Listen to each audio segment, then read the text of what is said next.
46వ కీర్తన 11వ వచనం.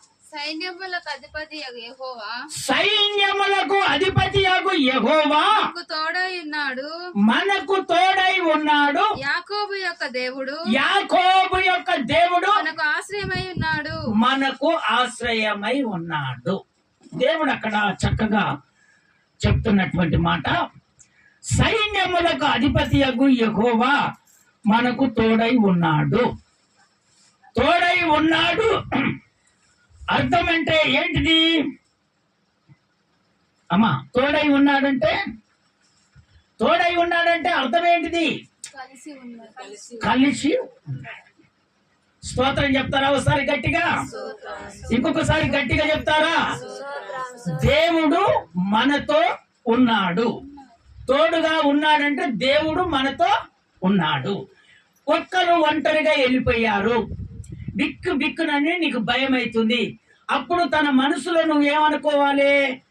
నేను ఒక్కలిగా లేను, నా దేవుడు నాకు తోడుగా ఉన్నాడు. స్తోత్రం చెప్తారా ఒకసారి గట్టిగా? ఇంకొకసారి గట్టిగా చెప్తారా? అందుకనే దేవుడు బిడ్డలారా, దేవుడు మనతో మాట్లాడుతున్నటువంటి మాట ఇదిగో, సైన్యములకు అధిపతిగా యెహోవా మనకు తోడై ఉన్నాడు. ఆయన సన్నిధి మనలో సావాసము చేస్తుంది. ఆయన సన్నిధి మనలో సావాసం చేస్తుంది. ఎప్పుడు దేవుడు మనకు తోడుగా ఉంటాడంటే ఆయన సన్నిధి అనగా ఏంటిది? దేవుని మందిరం. సన్నిధి అంటే ఏంటిది? దేవుని మందిరం. దేవుని మందిరాన్ని వదిలిపెట్టకుండా నువ్వు ఎప్పుడైతే కలెక్షన్ చేసుకొని ఉంటావో ఆయన ఎప్పుడు నీకు సావాసంగా ఉంటూనే ఉంటాడు. ఎవరు? దేవుడు. ఖచ్చితంగా దేవుని బిడ్డలారా, ఆయన సన్నిధిలో నువ్వు క్రమము తప్పకుండా వచ్చేస్తే ఆయన సావాసము వదిలిపెట్టాడు. నీ సవాసాన్ని ఆయన వదిలిపెట్టాడు. ఎందుకంటే నా ప్రభు చూస్తాడు.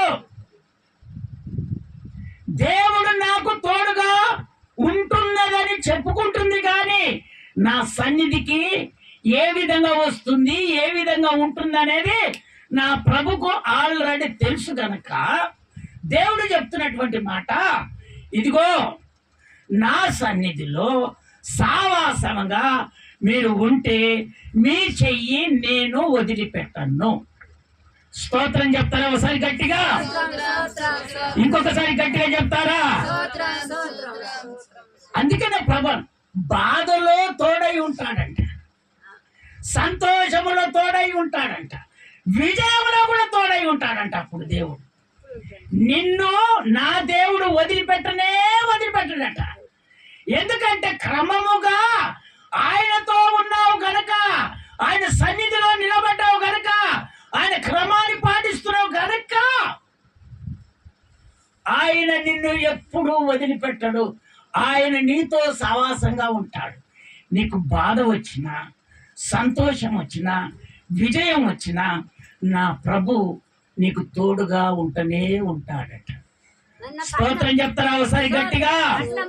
ఇంకొకసారి గట్టిగా చెప్తారా? ఇంకొకసారి గట్టిగా చెప్తారా? దేవుని బిడ్డలారా, దేవుని వాక్యాన్ని ప్రకటిస్తున్నప్పుడు మధ్యలో మాట్లాడకూడదు. ఇదంతా మాట్లాడేది ఎవరంటే సాతాను ప్రభావం కలిగినటువంటి వారు. ఆ మైండ్ మొత్తం దేవుడు తీసుకొస్తాడు.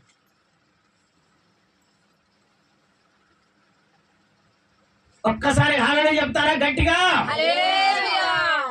అందుకనే దేవుని బిడ్డలారా, బాధలో తోడుగా ఉంటాడు, సంతోషములో తోడుగా ఉంటాడు, విజయములో తోడుగా ఉంటాడు. నీ సావాసాన్ని నా దేవుడు తెంచుకోడు. ఎందుకంటే ఆయన క్రమములో నువ్వు జీవిస్తున్నావు కనుక. చూడండి దేవుని బిడ్డలారా, చదవండి దేవుని 1 సామెలు పుస్తకము 18వ అధ్యాయములో 14వ వచనంలో ఒక్కసారి చదివి వినిపిస్తారా నాన్న? 18వ అధ్యాయము 14వ వచనం. మరియు 1వ సామెలు పుస్తకం. మరియు దావీదు సమస్త విషయములలో సమృద్ధి కలిగి సుబుద్ధి కలిగి ప్రవర్తించెను గనక యెహోవా అతనికి తోడుగా నుండెను. స్తోత్రం చెప్తారా ఒకసారి గట్టిగా? మళ్ళీ రిపీట్ చేయి. మరియు దావీదు సమస్త విషయములో సుబుద్ధి కలిగి ప్రవర్తింపగా యెహోవా అతనికి తోడుగా ఉండెను. అతనికి యెహోవా తోడుగా ఉన్నాడు. దావీదుతో సహవాసంలో దేవుడు ఉన్నాడు. ఆయనను వదిలిపెట్టకుండా ఆయనతోటే ఎప్పుడు యేసయ్య ఉంటున్నాడు. స్తోత్రం చెప్తారా ఒకసారి గట్టిగా? ఆయన సుబుద్ధి కలిగి ఉంటున్నాడు. ఏ విధంగా ఉంటున్నాడట? సుబుద్ధి కలిగి. సుబుద్ధి అనగా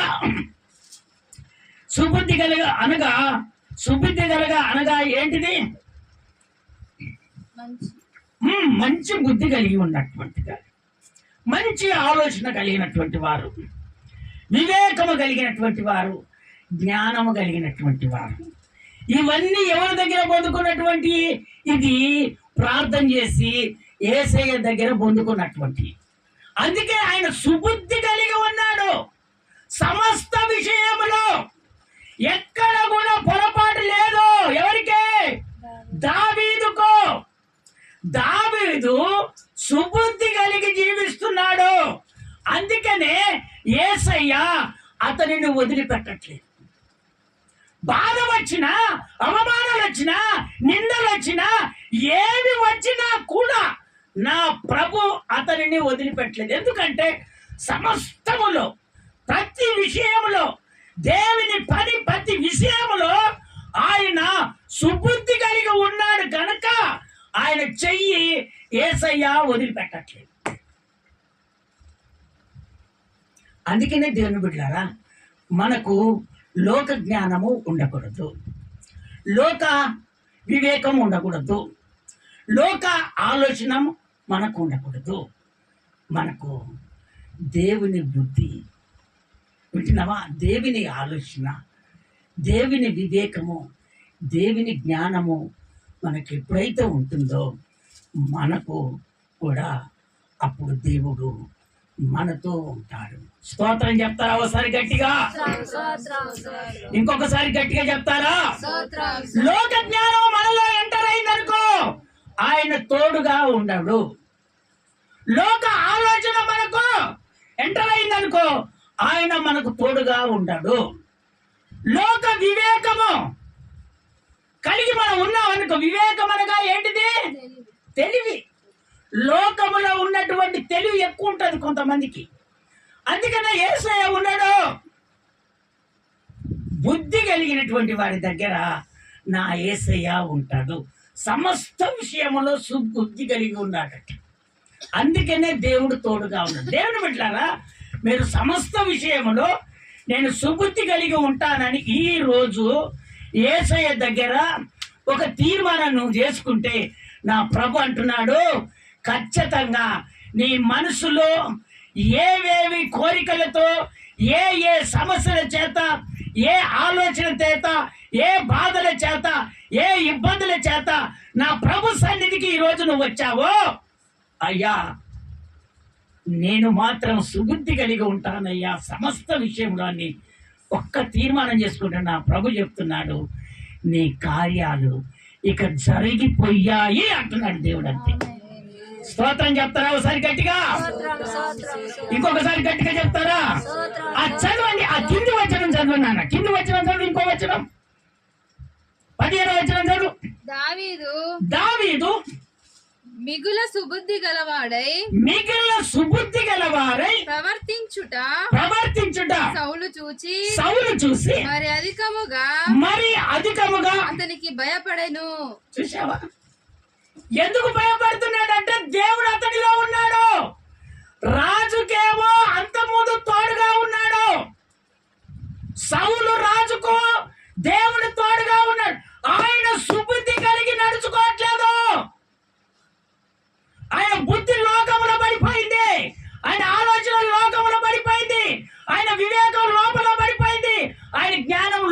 పడిపోయింది కనుక ఆయనను వదిలిపెట్టి దావీదు దగ్గరికి దేవుడు వచ్చాడు. దావీదుతో సహవాసం చేస్తున్నాడు. ఈయన రాజు అని పేరు మాత్రమే తప్ప దేవుడు అతడిలో ఉండలేదు. అతడు ఏ కార్యాలు చేస్తున్నా కానీ దేవుడు అతడితో లేడు. దావీదు ఏదైతే చేస్తున్నాడో దావీదుతో దేవుడు తోడుగా ఉన్నాడు. స్తోత్రం చెప్తారా ఒకసారి గట్టిగా, ఇంకొకసారి గట్టిగా చెప్తారా? అందుకనే దేవుని బిడ్డలారా, నీ సమస్య ఏటిదైనా సరే నీవు దేవునికి సమస్త విషయంలో సుబుద్ధి కలిగి ఉంటే ఆ కార్యము నా దేవుడు ఖచ్చితంగా చేస్తాడంతే. అయ్యా నాలో ఏముందో మీరే చూసుకోండి ప్రభు అని నువ్వు ప్రార్థన చేసినప్పుడు, పశ్చాత్తాపడి ప్రార్థన చేసినప్పుడు, అమ్మా ఎందుకు ఏడుస్తున్నావమ్మా, కార్యాన్ని నేను చేస్తానని నా ప్రభు ఖచ్చితంగా చేస్తాడమ్మా. స్తోత్రం చెప్తారా ఒకసారి గట్టిగా, ఇంకొకసారి గట్టిగా చెప్తారా? నా ప్రభు ఖచ్చితంగా కార్యాన్ని చేస్తాడు.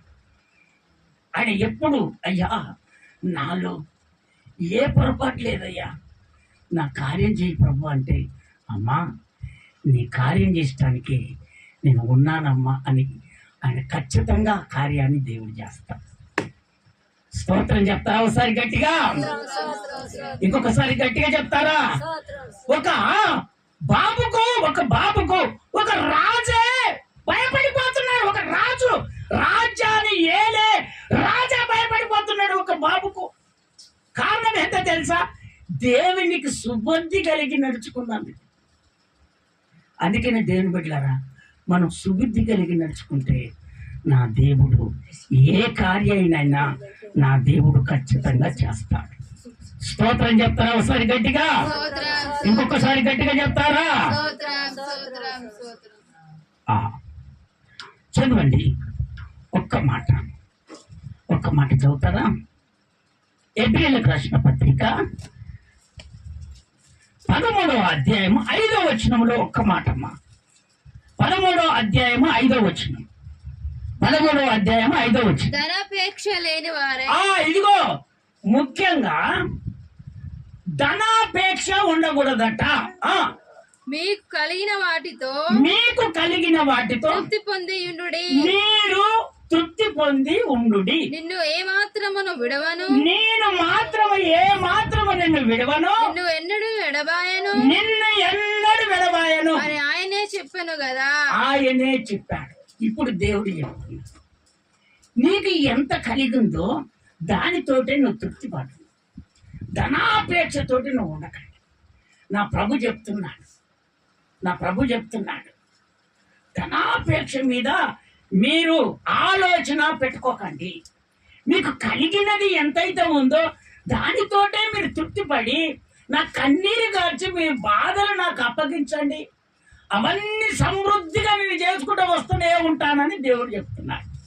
చూడండి దేవుని బిడ్డలారా, మనం వెళ్ళినప్పుడు దేవుడు మనకు తోడుగా ఉంటే మనం ఏ పనినైనా జయాన్ని పొందుకొని వస్తాం. అది ఎగ్జామే కానీ వింటున్నావా, అది ఉద్యోగానికే కానీ వింటున్నావా, మనం వెళ్ళి పని చేసే పనులే కానీ ఏదైనా సరే ఆయన మనకు తోడుగా ఉంటే ఏ పనైనా మనం జయించి వచ్చేస్తాం. అందుకనే పని చేసే వారికి ధనాపేక్ష ఉండకూడదు. ఉన్న దాంట్లోనే తృప్తి పడేటట్టుగా మనం ఉంటే దాన్ని దేవుడు హెచ్చించటం మొదలు పెడతాడు.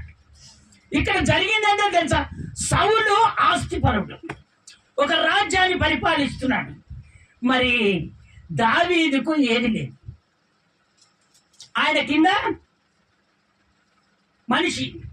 ఎందుకు మనిషి అయినా ఆయనకు యేసయ్య తోడుగా ఉన్నాడు. ఆ తోడుగా ఉన్న యేసయ్య బయటికి వెళ్ళాడు. ఆ దయ్యం వచ్చి ఆయనను ఇబ్బంది పెడతా ఉంటే ఈయన వచ్చి సీతార ఆయించేసరికి ఆయనలో ఉన్న దయ్యం వెళ్ళిపోయాడు. ఎవరికి? రాజుకు. మరి ఎందుకు అంత అభిషేకము దావీదుకు దేవుడు ఇచ్చాడంటే సమస్త విషయంలో సుబుద్ధి కలిగి ఉన్నాడు ఆయన. అంతే. లోక జ్ఞానం లేదు ఆయన దగ్గర, లోక వివేకం లేదు ఆయన దగ్గర, లోక ఆలోచన లేదు ఆయన దగ్గర.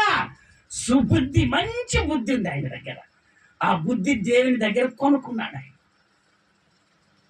ప్రార్థన చేసి కన్నీరు కాల్చి ఉచితంగా కొనుక్కున్నాడు ఆయన. అందుకని దేవుని బిడ్డారా, జ్ఞానం లేకపోతే దేవుని అడగాలి, ఆలోచన రాకపోతే దేవుని అడగాలి. మనం ఎప్పుడైతే ఈ విధంగా జీవిస్తామో ఖచ్చితంగా దేవుని తోడు మనకుంటుంది. విజయ పతాకంలో దేవుడు మనల్ని నడిపిస్తాడు. స్తోత్రం చెప్తారా ఒకసారి గట్టిగా? రెండవదిగా ఒక్క మాట, రెండవదిగా యాకోబు యొక్క దేవుడు మనకు ఆశ్రయమై ఉన్నాడు. అంటే దేవుని బిడ్డలారా, ఈ ఆశ్రయం అనగా రక్షణ కలిగినటువంటి స్థలం. ఆశ్రయం అనగా ఏంటిది? రక్షణ కలిగినటువంటి స్థలం, నిన్ను భద్రపరిచే స్థలం. ఆ స్థలములో, ఆ సవాసములో నువ్వు ఎప్పుడైతే ఉంటావో ఆయన నిన్ను ఖచ్చితంగా ఆయన కాపాడుతూనే ఉంటాడు. స్తోత్రం చెప్తారా ఒకసారి గట్టిగా? ఆశ్రయం అనగా ఏంటిది? ఆశ్రయం అనగా ఏంటిది? రక్షణ స్థలము, నివాసము, భద్రత కలిగే చోటు. ఇప్పుడు అక్కడ ఎవరు నిన్ను రక్షించలేదనుకో, ఒక గొడవలు పెట్టుకున్నావు, లేకపోతే ఒక దయ్యం పెట్టింది, నిన్ను అనేకమైన ఇబ్బందులు పెట్టాడు, నువ్వు అక్కడి నుంచి ఏం చేస్తావు? నన్ను రక్షించే వాళ్ళు లేరని ఎక్కడి నుంచి వచ్చేస్తావు? ఆశ్రయానికి వచ్చేస్తావు. ఆశ్రయం అనగా దేవుని మందిరము. స్తోత్రం చెప్తారా ఒకసారి గట్టిగా? ఇంకొకసారి గట్టిగా చెప్తారా? అందుకని దేవుని బిడ్డలారా, దేవుని మందిరములో దేవుని శక్తి ఉంటది. ఆ శక్తి ద్వారా నిన్ను ఆయన కప్పుకుంటాడు. ఒక్కరిని కూడా దగ్గరికి రానియాడు. ఎందుకో తెలుసా? నా ప్రభు శక్తి ద్వారా ఆ దయ్యాన్ని ఎలగొడతాడు, ఆ మాంత్రికుని ఎలగొడతాడు. నీకు జరగనటువంటి కార్యాలు ఎందుకు జరగవు? యేసు నామములో అనగానే గద్దిస్తే అడ్డుపడ్డాయని వెళ్ళిపోతాయి. అప్పుడు నీ కార్యం జరుగుతుంది. స్తోత్రం.